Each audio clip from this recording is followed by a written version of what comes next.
नमस्कार मित्रांनो, तर आज आपण एका अत्यंत विचारप्रवर्तक संस्कृत श्लोकाचा अर्थ जाणून घेणार आहे।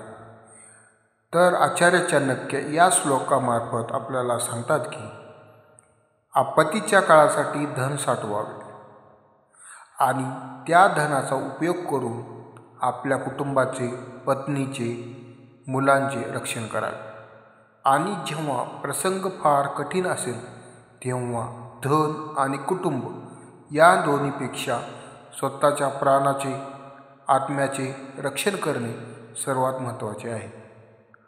हा श्लोक आपल्याला जीवनातील प्राथमिकता शिकवते।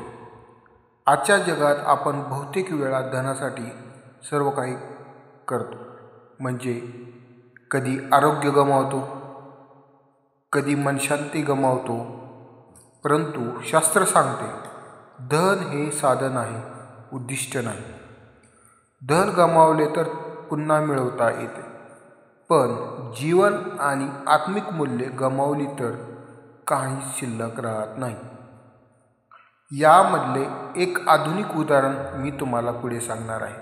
कल्पना करा, एखाद्या व्यक्तीकडे कोट्यावधीची संपत्ती आहे, पण मनात भीती, अस्थिरता आणि लोभ भरलेला आहे। तो श्रीमंत आहे का नाही हे तुम्ही मला सांगा, कारण त्याने स्वतःला हरवले आहे। तर त्या उलट जो कमी साधनातही शांत, समाधानी आणि प्रामाणिक आहे तो खरा श्रीमंत। मित्रांनो, तर आपल्याला या श्लोकामधून काय शिकायला भेटलं? तर आपल्याला या श्लोकामधून 3 गोष्टी शिकायला भेटल्या। पहिले आहे धन साठवा, पण योग्य मार्गाने आणि गरजेसाठी। 2, धनाचा उपयोग आपल्या प्रियजनाच्या सुरक्षेसाठी करा, म्हणजे आपण जे धन कमवले आहे त्याचा उपयोग आपल्या कुटुंबासाठी, मुलासाठी, पत्नीसाठी, आईवडिलांसाठी त्याचा उपयोग करा। तिसरा आहे आणि सर्वात महत्त्वाचं म्हणजे काय, तर आपण धनाचा उपयोग आत्म्याचं, मनाचं आणि सत्याचं रक्षण करण्यासाठी